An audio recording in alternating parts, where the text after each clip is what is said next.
are listening to Ideas Untrapped with Toby Lawson.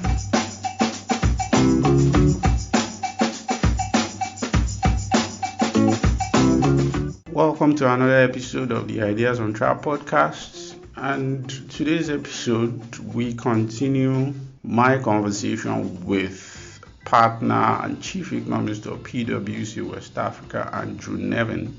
In the previous discussion, we covered the so-called mega trends, that is, the big changes that humanity, policymakers, all of us should be paying attention to, like population growth, climate change, etc. On today's episode, I dive a little deeper into Andrew's personal views on a bunch of other things, like the contrasting approaches to growth and development by India and China and the lessons contained therein for Nigeria. We also talk about some parts of his personal life. This was generally a laid back and fun episode, and I do hope you enjoy it. Keep your feedbacks coming, and if you haven't already, subscribe to the show. I want to get your thoughts on general economic development trends. I mean, we've seen the rise of East Asia in the last 30 years, led by Taiwan, Korea, and much later China.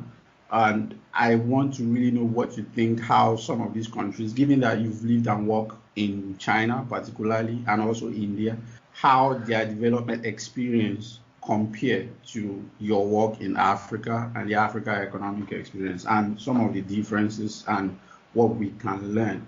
So one thing I first want to point out is a lot of these countries rose on the back of heavy industrialization and manufacturing. But it seems that in Africa, we may struggle with that because of some structural challenges, fiscal and infrastructural challenges. What do you think Africa can learn from the East Asian experience, and how can we forge our own development path? Yeah, I think those are good questions. And let me start out by saying that you're exactly right. Africa's going to have its unique development path. And certainly Nigeria is going to have within Africa its unique development path. So I think when we study these other economies, we should be taking it as instructive and taking away what's important for African Nigerian development, but we're not adopting someone else's model wholesale. So with that as background, let me comment first on China. So, I went to China the first time in 1983. It, of course, was really not open at the time. It had not one single private car in the country. There were a few vehicles owned by the government officials, but there was not a single private car. And I really had a chance to kind of witness the development. I lived there for 10 years, from 1998 to 2008, and could speak the language when I was there. So it was an extraordinary experience. And of course, what China accomplished in an economic sense was extraordinary. But remember what its starting point it was. It had been kind of a major global economic power, or the major global economic power, perhaps 500 years ago before the Renaissance in the West. It had a highly centralized bureaucracy, sort of royal system, Emperor of China system. And then, of course, following the Qing dynasty, which fell, it kind of retreated into itself. And so for the 40 years leading up to the economic renaissance, it was essentially a closed society. It's very ethnically homogeneous, run from a very kind of top-down hierarchical system. And when you had the change in the leadership with Deng Xiaoping coming, he could harness that for kind of economic growth, taking it step by step by step. So slowly relaxing certain controls, but keeping others, but always having this kind of centralized direction on it. So I think that is instructive because it shows that a country doesn't have to stay poor forever, and every country can potentially be wealthy. And it's been extraordinary. And I think it also shows the power of having some strategic thinking at the center. So if you really look at what's kind of propelled China, you had, some very good leaders in an economic sense on that. I also think it's a testament to the power of education and science, because that was always at the forefront of the Chinese strategy. I can't remember the exact statistics, but if 80% or 70% of the lawmakers in the U.S. Senate and Congress are lawyers, 70 or 80% of the lawmakers in the Chinese Politburo are scientists on that. So I think those are some lessons we can take away. But it's not really a model for Africa for a few reasons. I mean, to begin with, as I said, it's a kind of very top-down hierarchical society. I don't think that's really what we see in Africa with 54 nations and in Nigeria, cacophony of voices on that. I don't think we're going to have that kind of totalitarian system of control that kind of leads to economic development on that. So let me talk a little bit about India. I'm very connected to India, been there many, many times. My wife is of Indian origin, so family is there. I think India, again, was sort of later to the economic revival, later by a few decades. I mean, in grand scheme of time, it isn't really very much. Of course, India was also the wealthiest country in the world. The Indus Valley, maybe 400 or 500 years ago, had highest GDP per capita before the Industrial Revolution in Europe. So it's also been used to being a very wealthy country. And I think it has many more lessons for Africa. I mean, it's a big, chaotic, messy democracy, as we, having some of the same challenges in Africa. I mean, democracy is not perfect anywhere, of course. It has cleavages along religious lines. It has some areas of India that are relatively wealthy, some areas of India that are relatively poor. You have big topographical differences in there, tribal differences. You have the caste system. So a lot of complexity in that, but you have seen from an economic viewpoint a lot of moves forward since the 90s in India. And I particularly cite that if you go back to what, in my view, really propelled India, it was the business processing outsourcing revolution, BPO, so coding for the US and Europe, call centers. And we're starting to see that certainly in Nigeria and I believe all over Africa as well. So I think that if you're looking for closer model to African development, I think that ultimately India is probably a better place to look. And then also in terms of kind of economic partnerships, I mean, India's got 1.4 billion people. I think it's going to 1.6 billion people. Africa's going to about 2 billion people. So not too distant future, Africa and India together will have about half the world's people as the population stabilizes. So I think there's a lot of reasons for Africa and India to kind of get together to learn from each other.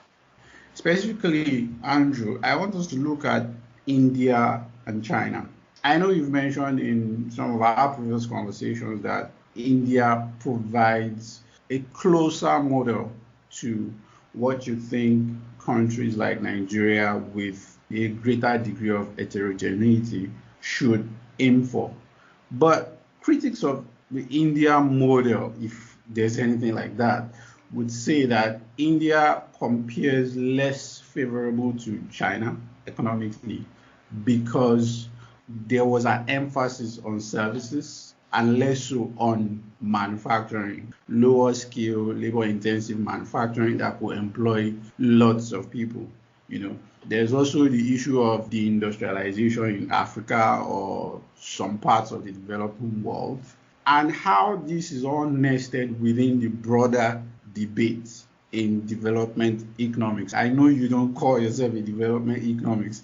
So like state-led development versus the Washington consensus, economic liberalization or protectionist policies, and all of those differences. What really matters in terms of growth and development? Because a lot of these debates, they may not be relevant to the average guy who just wants to make a living, get a job, have a quality life, but they sure influence policymakers, So what exactly is missing from some of these debates as someone who has experienced different contexts? Well, I think to begin with, we have to remember that this GDP growth is not an end in itself. I mean, what is the purpose of GDP growth, right? What we really want is not GDP, which is kind of an abstract number that I've argued elsewhere is really not possible to measure in a meaningful way. What we really want is people's lives to be good, to have a high level of well-being, perhaps a high level of happiness. So we need to have some thinking about that. And the reason I say that is if we look in the Indian context, for example, I mean, on headline numbers, yeah, you might say China has a higher GDP than India. But if you look a little deeper on that, it's not clear that Chinese people are better off than Indian people. And let me give you an example. So you take Kerala. So Kerala is the southernmost state in India on the west side. It's about 30 million people. It's a communist state. It elects a communist government. But yet, if you go to Kerala, everyone eats in Kerala. There's no hunger. Recently, we had a death in the family, and the tradition of the Hindu religion is in the death, you make food available for poor people. Well, in Kerala, there aren't any poor people to come partake of that food anymore because it's doing, relatively well. Life expectancy in Kerala, I believe, is higher than the United States. They've coped with COVID extremely well. And so I think that what the Kerala situation illustrates is let's get away from this kind of blind obedience to GDP and ask whose lives are doing relatively well. And I think in India, certainly you have some parts of India that are really struggling. But you have many parts of the country where, many people are doing well. They have lived fulfilling lives. They have work. They have family, they have hobbies, interests, religion's big in India on that. And I think, if I had to compare, to be honest, not here to be critical of China, but when I look at the quality of life of the Chinese, very different model, as I said, very kind of autocratic. So I don't think we should be using necessarily GDP as a metric. But then in terms of, though, India is now getting into this manufacturing game, and not just low-end manufacturing, high-end manufacturing, but they're doing it now 20, 25 years after they started some economic growth. They started with the BPO services built around Bangalore. Now, one of the reasons they started was they had educated people, but they didn't have a real good infrastructure for physical manufacturing. Well, I think certainly for a lot of Africa, and very certainly for Nigeria, that's where we are today. And I've been arguing for maybe 6 or 9 months now that we should really be focused on exporting services, because we can do that today. We don't have to worry about the Apapa port. We don't have to worry about the lack of infrastructure to move things around the country, importing some goods through Apapa, exporting the manufactured goods. It's not simple. So I don't see us being competitive in the medium term, 5 to 7 years in manufacturing. So let's focus on what we are good at, which is services. Now, services embodies a lot of different things, but a lot of them are very high end. So you have companies in Nigeria that are now starting to do these business process services. I always cite the example of Amal Hassan, of course, Outsource Global, who has 1,000 employees. So I think our path is going to be even more heavy in exporting services, because we have some other things that we're exporting that certainly Nigeria, and I hope all of Africa, are very strong in. So it's obviously Nollywood, the music, the fashion are all things that the world wants out of Africa. And within Africa, we're already seeing Nigeria exporting financial services with companies like Access Bank, UBA, Flutterwave, InterSwitch. So I do think that we should be going more the service route. And just remember, on a global scale, I think 70% of GDP is services. So we always tend to think, and I think the Nigerian government has tended to think for a while, export means physical goods. But I think we need to move beyond that mindset. And the other part of it, of course, is that COVID-19 has really highlighted how many different things can be done remotely. So maybe a year ago we didn't believe it, but now people understand it. So there's even more opportunities for Africans to participate in global value chains without necessarily having to leave Africa. To give one very good example, animation. So the gaming industry is bigger than the movie industry. It's just enormous. There's so many young people that spend time and resources on gaming. It gets more sophisticated all the time. It needs an enormous number of animators. So, I think that's going to be one of Nigeria's biggest industries in the next few years. So in all of these ways, I think our path looks more like India's path and looks like China's path. And to be honest, the other thing about China is, as I said, I'm not here to be critical, but one major mistake they made with this top-down GDP at all costs objective is it took a terrible toll on the natural environment. You might have seen news recently of how smoggy Beijing is. It was a problem when I lived there. It was just horrible. The rivers are polluted. They catch on fire. It's been a real problem for them, and that can't be the right development path for Nigeria. And of course, I remember the central bank governor Sanusi visited China, and that was the one thing his counterparts there told him. As I said, look, we believed we could grow the economy and then clean it up later, but that's not the case. Our path needs to make sure we're thinking about the environment and the planet as we develop sustainable paths to prosperity. You have to remember that when China embarked in 1979 on its opening up, it had been closed. So people didn't have contacts with other countries. They weren't integrated into global systems. They didn't speak the language. So, you had a slow process. You couldn't offer, for example, these business processing, outsourcing services. You didn't speak the language, right? So they had a very slow opening process of getting into manufacturing and being the manufacturing hub for the world.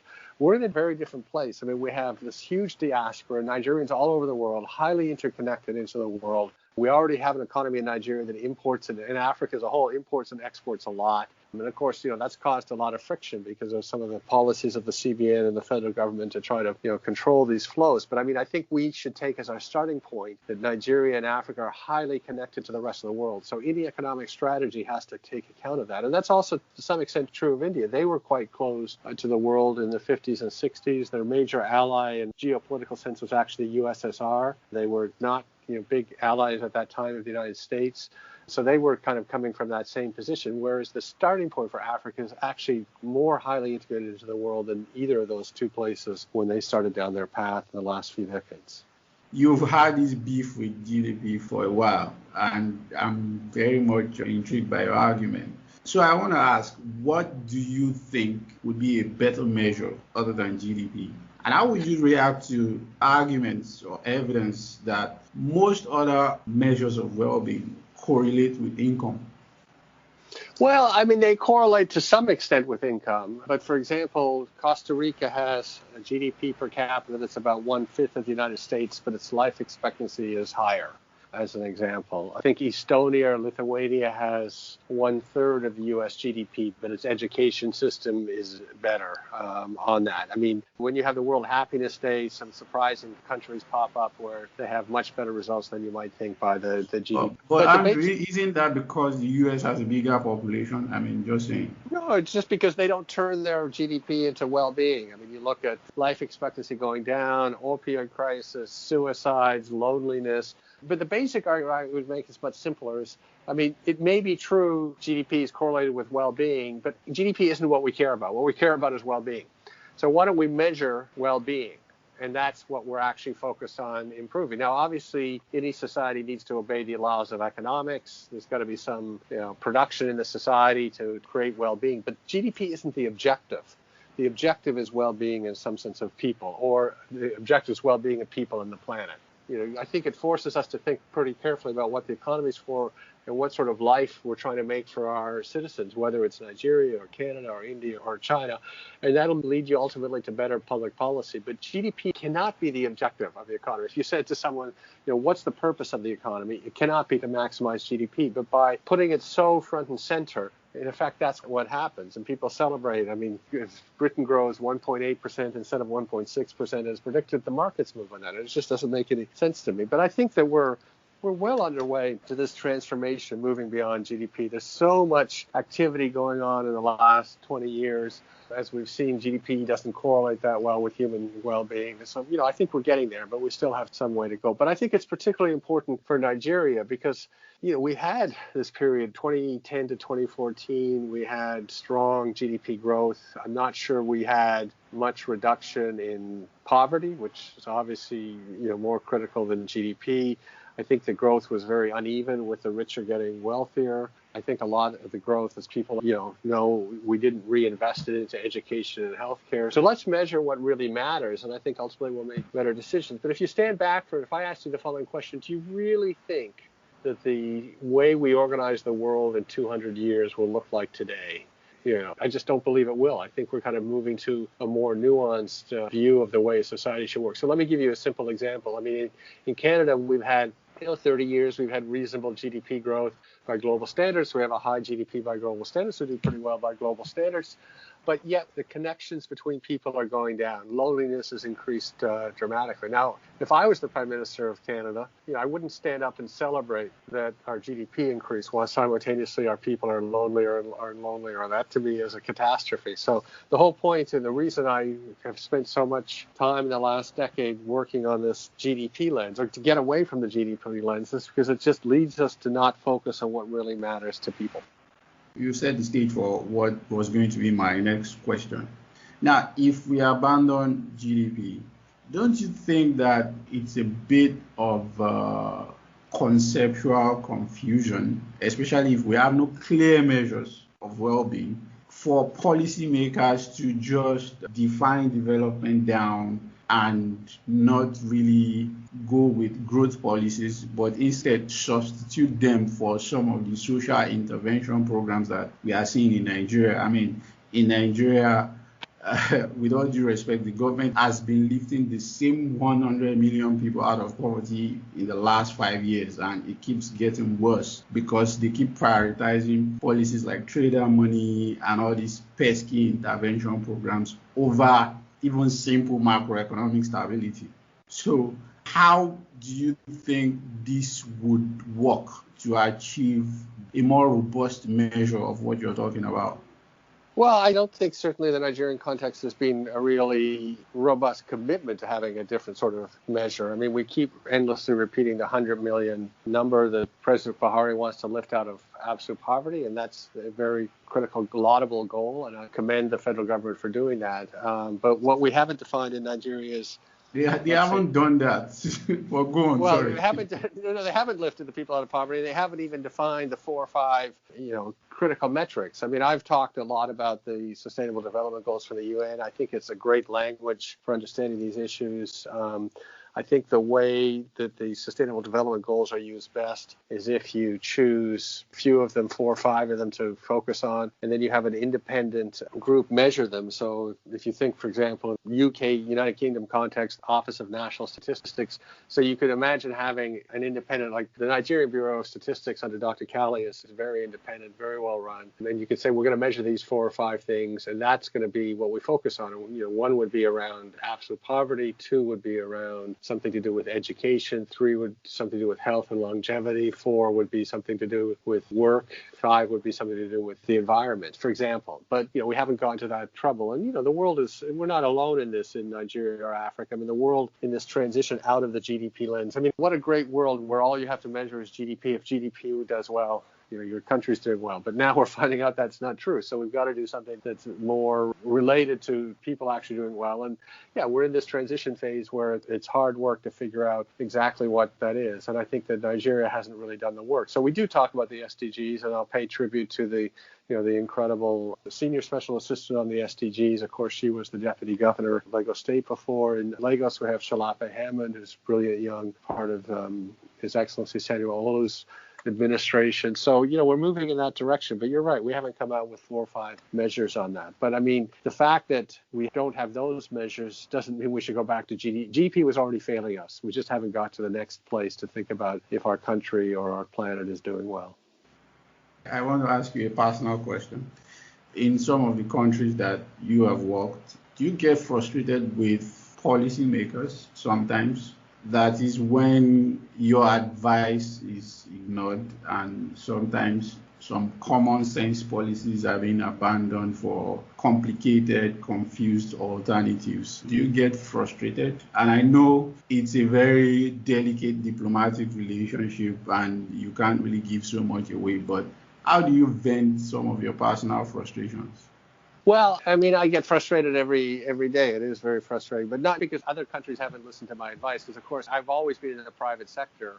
The only country I've ever really had a public role in sort of economic policy is actually Nigeria. When I lived in China, I was in the public sector, ran some companies. I was in Canada, I did private equity investment. I was in the UK with PricewaterhouseCoopers. I was with France. I was with McKinsey. And I wasn't really doing much public sector work, really private sector work. But I am frustrated as a Canadian. I mean, I've worked for a decade on the concept of flourishing being the measure. So people flourishing in Canada. And it's to us, myself and my co-author, it's obvious. But I mean, I spent some time when I was on lockdown.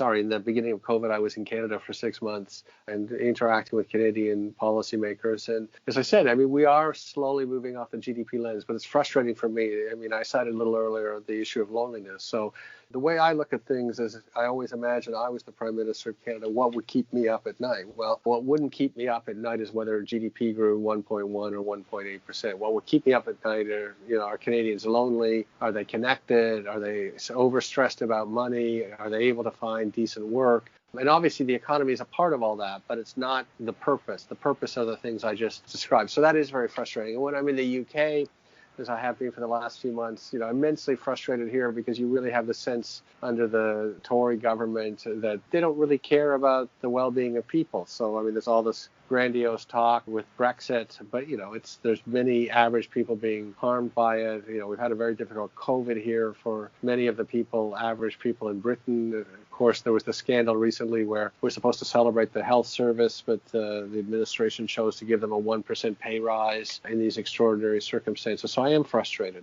But I have to say I'm less frustrated in Nigeria because if you just stay for a moment with the moving beyond GDP issue, I mean, Nigerians really get it. I mean, as I just cited, of course, the senior special assistant to President Buhari and special assistant to His Excellency Sanwo-Olu. And, the fact that already you can think beyond GDP, I really am heartened. I mean, the creativity of the public sector in Nigeria, and I know we're all frustrated, but many of the things that I see them trying to do, they're really kind of on the creative edge, create entire ecosystems, connect up, not this Washington consensus that you talked about that said if we just let market forces run amok, things will turn out well. They're really thoughtful about that. And some really great public servants that I've had the privilege of knowing over the last few years. I was very sad.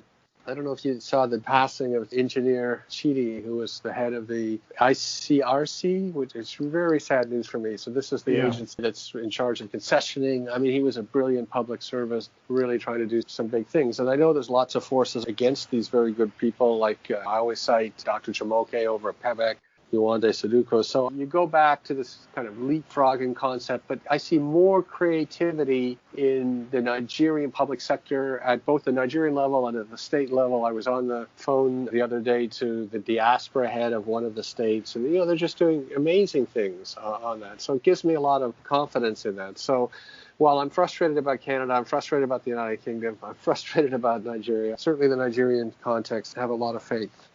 Clearly, you are a lot more optimistic on Nigeria than I am. So I'm going to conclude you know something I don't. Well, if we want to be a little bit biblical about it here on Easter Sunday, I mean, this is a titanic battle between good and evil, right? Every day in Nigeria.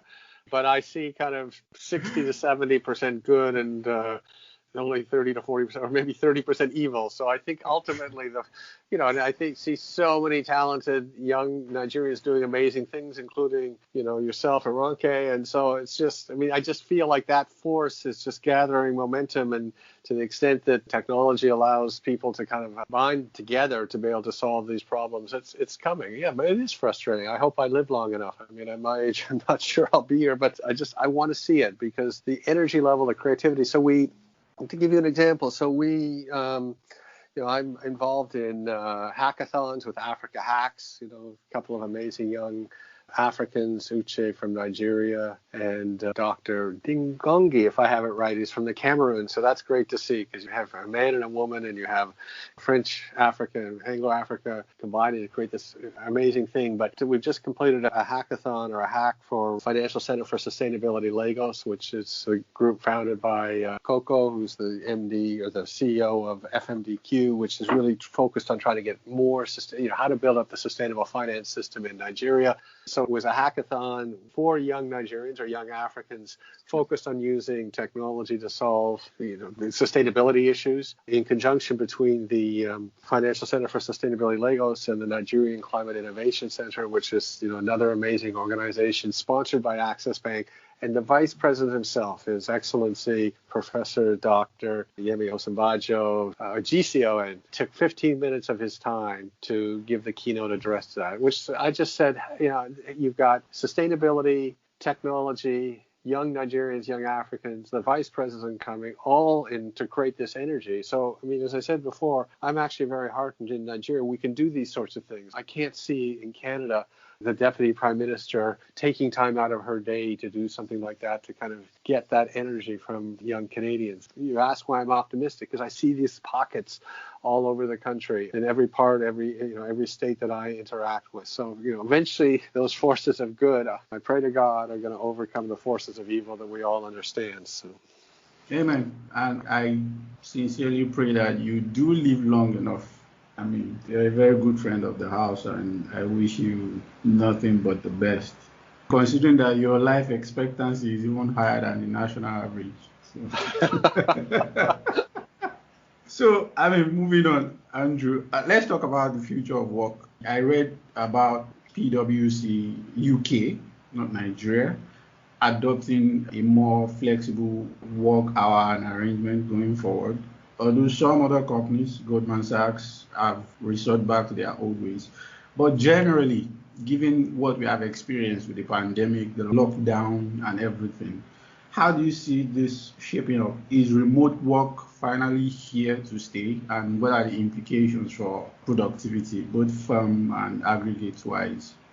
Yeah, so I think the picture that's emerging for me at least is the blended model. I mean, I think all the surveys of people say the same thing, which is there are kind of really big advantages to working from home. I mean, I've been more productive in the last year than I've ever been in terms of, and at times to the point it's just very tiring because you do so many things in a day and these Zoom calls and you know, don't spend time getting from place A to B. One thing that I particularly liked, for example, is when we do these seminars, they start on time, they finish on time. I mean, before when I was giving a 15-minute speech, you know, I would come early to the venue in case there was traffic.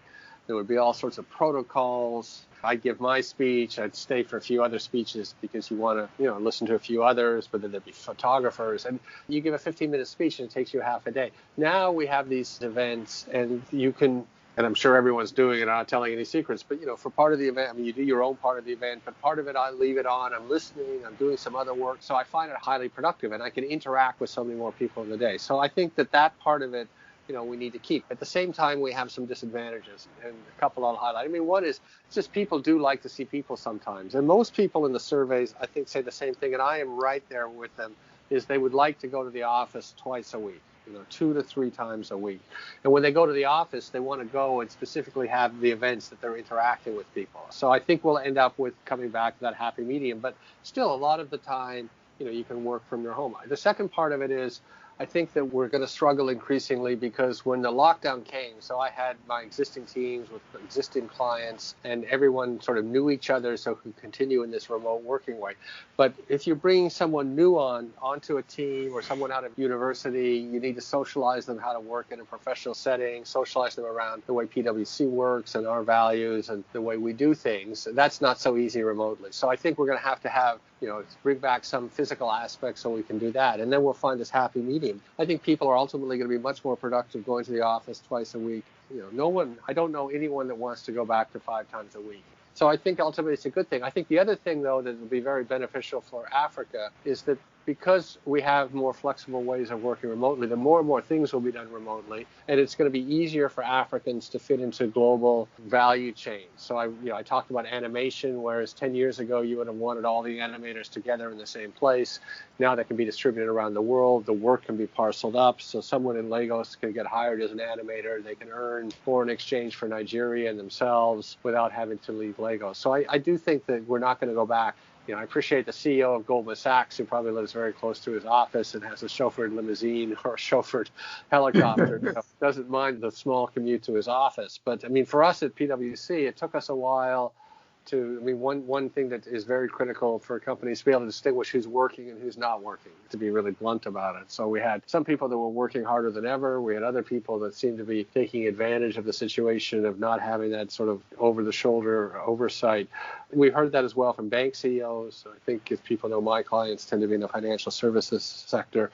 But by now people have figured out, you know, the tools are there to know who's working and not working. So in the Lagos context, we found in general our staff is much happier because, you know, once they've got some bandwidth and if they have enough power where they are, they can do their work and they don't have to fight. I mean, our young people were exhausted. You're fighting 90 minutes, 2 hours to get to work every morning.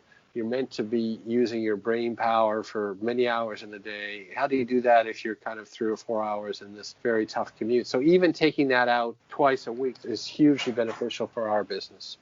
So, I mean, some of the tougher aspects of working from home, and speaking from my experience, the hours are too long and the lockdowns were particularly tough for getting some physical activities. So, but for you, the experience over the last year, how did you cope personally with some of the restrictions and having to work from home all the time?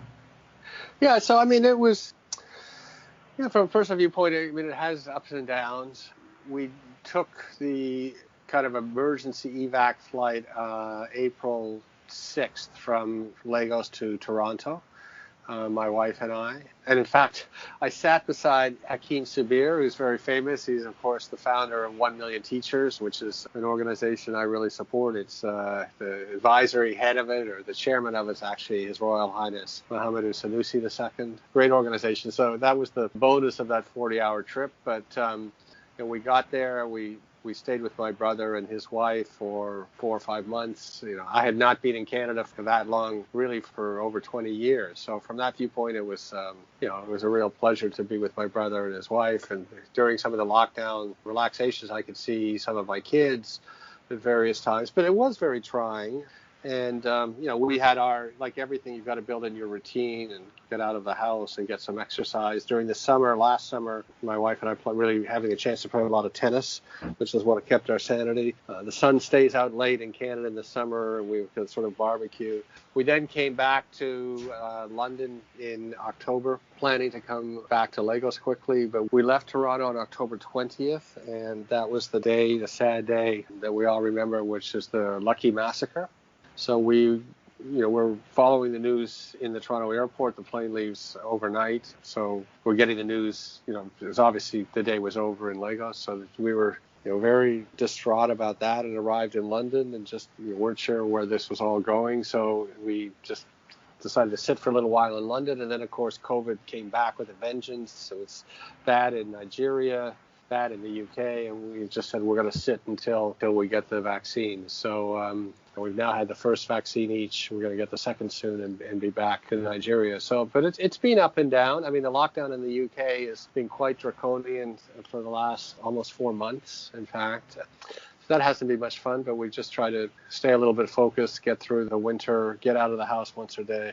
I've been taking some chess lessons that have helped me cope a little bit with it. Think about a retirement hobby.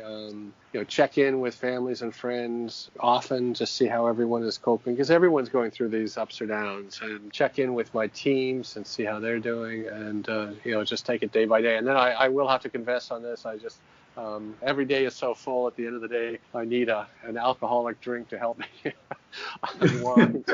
So we just, I haven't actually had beer for a long time, because I really only like draft beer, and the pubs are not open. So we don't drink beer at home, but we do have a mixture of cocktails and wine. So at the end of the day, and then one of the things we've tried to do, my wife and her daughter, who we live with, are both exceptional cooks. So we've tried to make sure that we really take pleasure in food and cook something nice every night, take some time to do that. So those have been our mechanisms, and everyone's had to find a coping mechanism. I also have to say, I think it's just, for me, it's been a difficult period, just watching too many people die, some from COVID, obviously, some people are just really surprised and saddened by their death, and a few other deaths that have been in my life from a non-COVID situation. So this past year has really been too much death. So it kind of makes you reflect on things.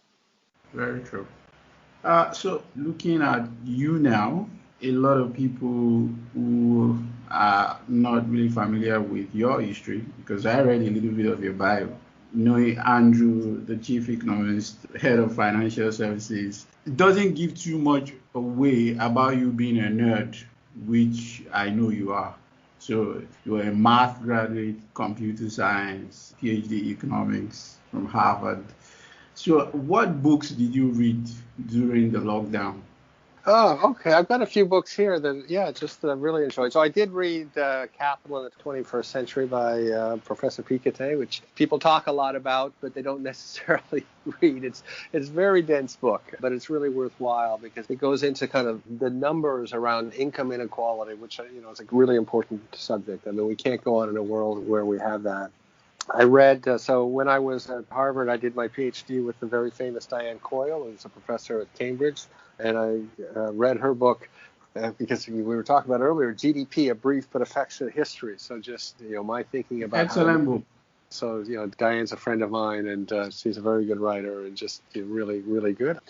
So another friend of mine that I was at Oxford with is a professor of philosophy, and she just wrote a book about Frank Ramsey, Frank Ramsey was an amazing man who died in his 20s, but made contributions to economics and mathematics and philosophy at a very young age. And it's just fascinating, his biography. It's a fantastic. I read that. That was fantastic as well. So I've also been, because I don't think I read it when it came out, but the past year I've read Poor Economics, which really heartens me to see kind of the way economics is changing and the types of people winning the Nobel Prize are changing. So this is written by Professor Banerjee and Professor Duflo. And I mean, I can't even remember if there's another woman that's won the Nobel Prize in economics, but, so that was fantastic. I think Elinor Ostrom was the only woman with Duflo. And then I read another book. Another friend of mine from Oxford published a book in Canada on equality, but I read it because the subtitle is Justice, Flourishing, and the Egalitarian Ideal. So it really goes into the connection between equality and flourishing, which is something that I'm very interested in. So those are some of the things I've read in the past year during lockdown. Yeah, I also read your PhD thesis, and I wasn't surprised to learn that the great Amartya Sen was your thesis supervisor. How much would you say he influenced your outlook? I think Professor Sen he wasn't my main supervisor, but he was very good to me and just, took the time to read the thesis and give comments. And of course, I think my thesis came out, he must have been working on his capabilities work that came out in the early 90s. So it was just a real privilege to know him and that he took the time to do that. So I had two main supervisors who were obviously very famous as well, but not Nobel Prize winners. And then I had Professor Sen, who was a Nobel Prize winner, and then Professor Thomas Schelling, who was also a Nobel Prize winner, who of course wrote the book on game theory, which is remarkable because if you think about how mathematical economics was, but he basically put game theory on the map without using much mathematics. He could explain things in such a simple, elegant way. So the title of the book was Strategy of Conflict. It's accessible to anyone. But you think about, we always talk about the prisoner's dilemma. I mean, I don't know if he invented it, but he was really the one that kind of brought that simple concept out in a way. So I was really privileged to know my two main supervisors, plus Professor Sen and Professor Schelling. Yeah, very lucky. So why did you choose to specialize in economics, given your background in math and computer science? Why didn't you want to be the next Bill Gates or Jeff Bezos or any of these guys? I mean, first off, back then people didn't think so much about, it would have been obvious as a computer science graduate, you're thinking about creating a great company. I mean, I always thought I would be in public service, but, and I guess I am now. But to be honest, I just felt after mathematics and computer science, I didn't know very much about the world, and I got drawn into economics. And again, it's just so much luck in this, but there was a very famous professor who taught me statistics, Professor Wanacott. And his brother in the same university in Canada where I grew up and attended was a very famous professor of economics. So I said to Professor Wanacott, I wanted to learn more about the world. I think I want to do some economics. And he basically sent me over to his brother and managed to get me into the economics masters. And that was the transition. But the need at the time was I'd done all this theoretical things, and computer science seemed quite abstract. How did you learn about how the world actually worked? And the logical way was to go study economics. And also, this is a very important question for me. As a child prodigy, I don't want to go into your academic records. What has your experience taught you about the interplay between education, learning, and all those things? I mean, the nuances between natural abilities of a child and the kind of education you get and the kind of society you're born into. What has your own personal experience taught you about those things? Well, I think, I don't know if I'm any different than other children. I mean, children are naturally curious, right? Children want to learn.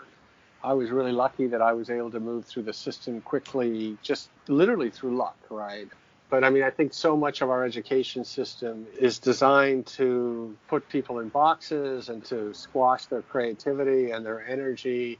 I'd like to see an education system that's much more hands-on, that's more experiential, where you learn from each other, because that's sort of natural. I mean, this idea of kids sitting in classrooms in rows of seats, that's a very ineffective way to learn. And I was lucky that I got through it so quickly. I mean, my brother, who's retired now, but was a teacher for 30 years. I mean, he said, look, if you were in the system today, you would basically be mentally ill, right? Because it's just, at least in Ontario or Canada, I'm talking about, you still have this kind of relatively rigid system of people sitting in seats. So I mean, I'd like to see an education system that's much more active. And also, I mean, I just learn naturally. I enjoy learning, but I think that it would be useful to teach children at a very young age about their own learning process. So the term we use for this is metacognition. So you know how you learn, right? So people learn in different ways. Some learn in a tactile way, some learn by listening, some learn by reading, some learn from other peers. But understanding how you learn is very critical. But also, I think a big part of it too is, I mean, learning to me should be much more, practical than it was certainly in my day. I mean, you should kind of be out in the world, and people should learn to cook. They should learn the natural world by interacting with it. And I just think that we could do a much better job with that. And part of it too is also this concept of lifelong learning. People should be learning, throughout their, I don't want to even say their career, because, people aren't defined by their career. They should, throughout their life, they should be learning new things. I think it's a very sad day when you stop learning. So I mentioned a little bit before that I've been doing my chess during the lockdown. I never I was not taught proper as a kid. I learned to play chess. It's something I'd like to have as a hobby as I head to retirement. I now have the most fantastic teacher who teaches me chess. It also shows how the world is moving on. It's all virtual. He sits in Berlin. I'm in London. I'll be in Nigeria soon, continue with the lessons. But it's a fantastic thing at my age to be learning something new, because it's just humbling, but also exhilarating. And I just think it should be part of everyone's life, that they should always be learning something new.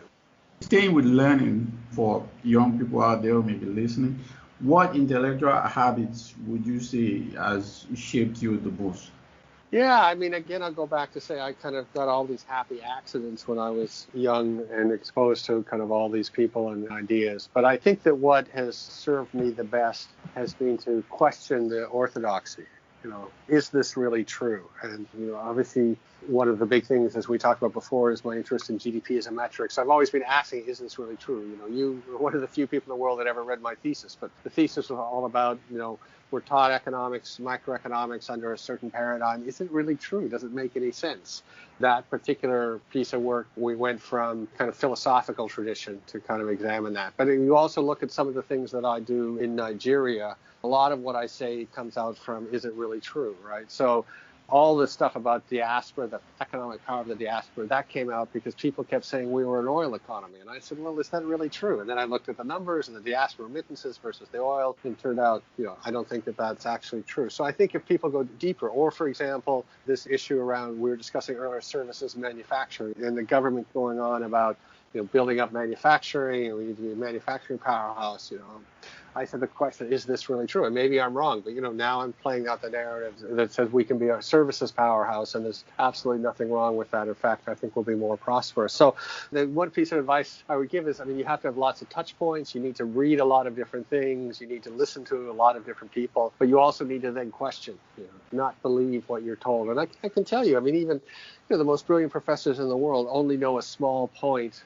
or men in the world, women in the world only know a small part of the world, right? So, you even if you're a young person, you can be questioning, is this true? But then you've got to go out and kind of get the fact base, and so how do you distinguish between that? So that's been very helpful for me. And I think that, I try to do this as a student, but then really the McKinsey training helped. I started my career at McKinsey, and they're very rigorous about, is something true or not? How do you back it up? How do you, get to the bottom of the things? And I just think that that's really, really helped me throughout my career.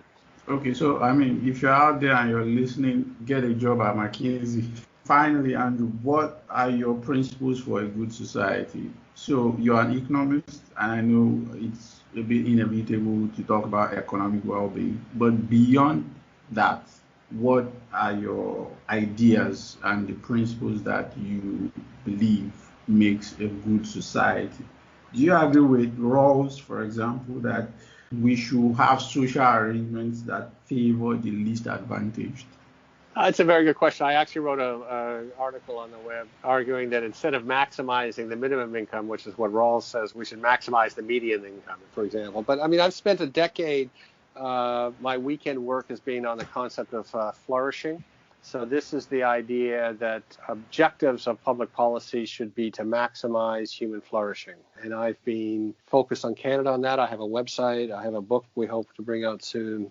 Either we'll bring it out ourselves or we'll have a publisher. But it just says the way we should look at public policy is whether Canadians flourish. I'm involved with the flourishing community. So there's a Center for Human Flourishing at Harvard, and there's a Center for Character and Values at Oxford, and those collaborate for flourishing. And, what's flourishing about, and why did I choose it or spend so much time on it?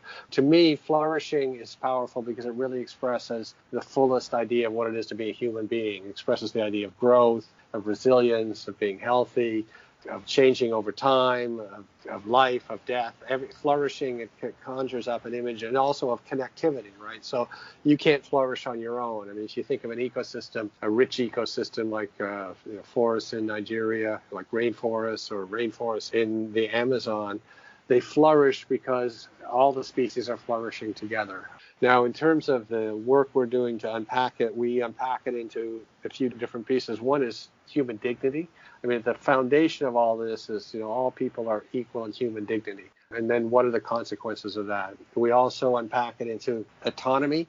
That is, I mean, to be human means being able to make choices for yourself. Now, you're making them in the context you're connected to other people and you're part of a community, but you're also an autonomous human being who's able to make decisions on that. The third part is that community part, or what we call connectedness. I mean, you can only flourish if you're connected to other people and really connected to the planet at the end of the day, because we all live on the planet. And the fourth element we tie together is resilience. So part of flourishing is you're resilient. Things happen. COVID-19 happens. Things happen in your life, in your family, in your job. And it's very critical for human flourishing that people have a measure of resilience. So then we try to build out a whole architecture of explaining, why you're making the argument for flourishing and then these sub-elements of flourishing, and try to link it to public policy. So that's what we're trying to put as the framework. Now, we focused on Canada because myself and my co-author, Dr. Elizabeth Neal, are Canadians. It seemed like too hard to take on flourishing for the world. We could take on flourishing for Canada.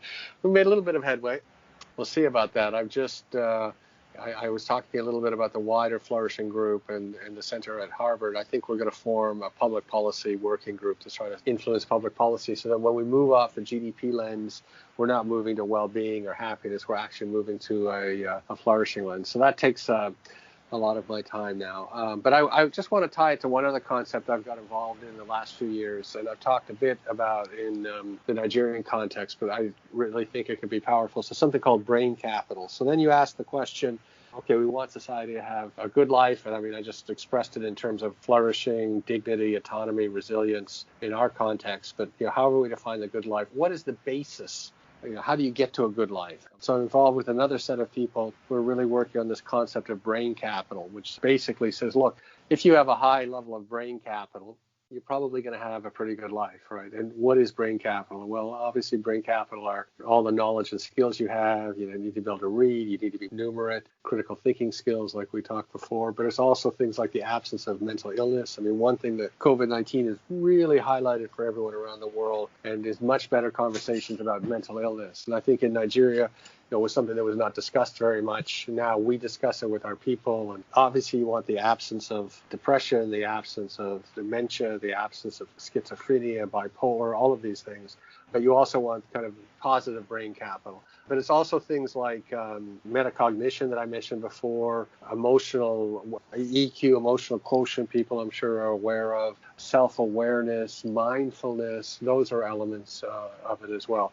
What this group is trying to look at is empirically, how does brain capital fit into ultimately the well-being? And we have a few hypotheses. One is if a country has a good brain capital, it'll probably do pretty well. Probably well-being will be high. But two, if you're surrounded by people with high brain capital, it probably increases your brain capital. If you're in a company that has lots of people with high brain capital, you'll probably benefit from that. So that's another thing that I've started to work on more and more in the last year, connected to my flourishing. But that's ultimately, I'd like to see a society, and I'd like to see public policy based on flourishing. But in the Nigerian context, I would really love it if the country came out and said, we're going to focus on brain capital, because if we maximize brain capital, Nigeria will probably do pretty well. A lot of people might also not know that aside your work with PwC and in policy circles, you are also one of the biggest local investors in Nigeria in the startup ecosystem. So I would ask you, what should we be watching in the future in terms of the success and development of that sector? Well, I'm much bigger investors. I have a few startups that I'm involved with, HealthFound, and one in fintech, one in solar tech, and I'm looking for some other opportunities. So I'm doing my best to be part of it. But what I would say is it's critical to look for people that are combining technologies with the physical world and the challenges. So I don't think that someone who builds something just in the virtual world is going to make a difference to Nigeria. But someone that combines like IoT technology with some kind of app-based technology to solve a physical, say, sanitation problem, I think they're going to build something incredible, right? So if you think about sanitation, healthcare, education, those are all physical. You can't deliver those virtually. They have to be delivered physically. So how do you combine these technologies? So you take, obviously, artificial intelligence, you take general internet connectivity, you take Internet of Things, and how do you put them all together to be able to do something that really makes a difference for that? So those are the kinds of companies that I really would like to see young Nigerians focus on. And it's not easy. I mean, we've talked about remote healthcare for a long time, but I really believe there's going to be solutions coming out that kind of solve it. The other thing that I'm very focused on is Africans finding solutions in the local context, right? Because only people in the local context understand all the conditions. So you take something simple in fintech. I mean, USSD is massive, right? Because we tend to think of, everyone in the world has a smartphone, but that's just not the case, right? We still have tens of millions of people in Nigeria that are connected but have a feature phone and not a smartphone. And they need to be able to do financial services. So solutions that also recognize, the range of where Nigeria is at. So I think young Nigerians that embrace that and solve local problems, I think they're going to do amazing things. Final question, Andrew. What is your vision of the future? Are you a techno optimist? I mean, what science fiction-y things, if I can say that, do you believe will be possible within the history of human existence? Are we going to be a multiplanetary species, anti-aging, cryogenics? I mean, what weird things do you believe about the future? Well, I hope we're multiplanetary. I mean, I'm not going to live long enough to see it. But of all the days in lockdown, the most amazing day we had was we went to see my oldest friend in the world who lives in my hometown. And he is one of Canada's top amateur astronomers. And he took us out to a property that their astronomy club has that has some significant telescopes. And he is a real expert at this. And a very dark night, very clear night, moonless. And we were able to see nebula, deep sky objects. So deep sky objects are objects within our own galaxy. I think maybe 100 million light years, which is not comprehensible to the human being. But we were seeing objects that were 2 billion light years. We saw Andromeda, which is the next galaxy over. And that was the greatest moment of the lockdown for us. And it just reminds me, I mean, I grew up, great interest in astronomy with him. We were very dear friends. And I would love for us to be able to kind of explore the universe, but it's not going to happen in my lifetime. I mean, to be honest, I am a little bit of a technological pessimist at the moment. I think we're in a very difficult period. Some technologies that really worry me. I mean, to begin with, all the social media and the fact social media is kind of based on neuroscience and the science of addiction and these likes. And that's what this is about with Facebook and Instagram, et cetera. And I think it's damaging. Go back before this idea of metacognition. I think we need to teach young people, help them line up against these forces, because the technology forces that are there to make money and to make these multi-billion-dollar companies, they're going to continue to exploit the neuroscience, but in a way that doesn't necessarily benefit people. I'm also very worried about AI. If you think about AI, I mean, what's it about? It's creating an algorithm that presents something to you that whoever has developed the algorithm, again, profit-making institution, is presenting it to you for a reason. I mean, the way that pre-internet era, so when I was in the late 70s in university, I mean, I was getting the same information as everyone else in the country. We were watching, there were only 4 television channels. So you only had 4 newscasters, which were all the same ones. We're reading the same newspapers. And now that's broken down. And what we're being presented is AI that's chosen black box by someone else. That really worries me. A third thing that really worries me is the surveillance technology. And of course, I mentioned before China being a very top-down country on that, and they have perfected the art of kind of social surveillance software, and not the only ones. I mean, the United States, you could argue, is in a similar position. So those sorts of things really worry me, and I think we're in a very difficult position to work with technology. And then, of course, there are some other technologies like the biological ones and cloning and cryogenics that present really serious ethical issues. And again, I don't think we're equipped as a species quite yet to deal with them. So, I mean, I'm optimistic in the long run, which will be after I'm gone. But in the short term, I'm very worried about some of these technologies. And I think we've got some difficult decades to work through and just see if, because remember, it goes a little bit back to the GDP argument. I mean, the purpose of the economy is not to maximize GDP, it's to be good for people, right? The purpose of technology is, I think, sometimes beautiful for its own sake, but in the terms of the applied technology, it presumably is there to make people's lives better. So if it's making people's lives worse in the ways I've just described, I think it's something that we really need to have a think about and figure out how to counteract. But in terms of space travel, I mean, I'd love to come back in 1,000 years or 10,000 years if we haven't destroyed ourselves and see what actually happened. I mean, speaking of social media and some of the threats you highlighted, aren't those just human problems? I'll use the example of Twitter. You're one of the most benign, nicest people, and I still see some of the replies that you get on Twitter. Isn't this just the way we are as humans? And any technology is always going to have a human problem eventually. Well, I don't mind getting some robust replies, but I'm more worried about. They are not robust, Andrew. Some are downright offensive. Some are. Some do not even show a grasp of the issues, but still they feel compelled to, say something insulting nonetheless. So, well, look, I'm not going to worry about it for me. I'm a big boy, but I'm more worried about the young person, the teenager, cyberbullying, addiction to devices, addiction to the social media. So, and I do think it's a new thing. I mean, it's neuroscience. I mean, the way people are wired up over billions of years of evolution, then applied in a kind of new context, where you can supercharge the amount of stimulation that goes on. So I think that it does need to be thought about. I mean, you take the cyberbullying thing. It's just, you're right. We've always had bullying in some sense in adolescence. I'm sure many people have read Lord of the Flies and just this kind of adolescent society that thrives on hierarchy and in a destructive way. Now, technology to me has allowed it to happen in this larger scale in a more anonymous way.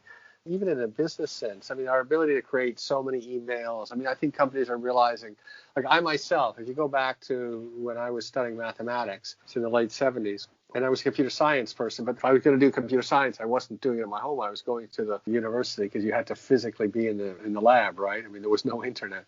But in mathematics, I could sit at my home, get up at 7:30, have a cup of coffee. Between 8 and 11, I could have 3 hours of uninterrupted concentration to do my math problems. Every 15 minutes, stop for 1 minute or something, have a couple of cups of coffee. The telephone might ring. That would be the only interruption. It was, of course, a fixed telephone. It was a rotary dial. There was nothing came up that told you who was calling. You'd answer it and see what was going on. That was your only interruption. And you could really accomplish a lot in terms of deep thinking. When I was at Oxford, I didn't even have a telephone at Oxford, right? So you just sort of read your books and did your writing, and you reached this stage of real concentration. Now, I try to do my best writing, but it's hard to go 20 minutes without kind of taking a break and getting immersed in a device or someone's WhatsApp or a tweet. And so I think in a sense we've lost something, and I worry. I don't know all the science, but I suspect that we're finding out that a lot of young people's ability to concentrate or problem solve is being diminished, and I think that should be a real worry for us. So much to think about. Thank you very much, Andrew. It's been fantastic doing this with you. Thank you so much, Toby. Really enjoyed it. If you haven't done so already, you can subscribe to the show on any of your favorite podcast vendors. That may be Apple Podcast, Google Podcast, Stitcher, Spotify, or any of the rest. Don't forget to rate us on your platform. It helps others find the show. Or you can just listen or download on our website, www.ideasontrapped.com.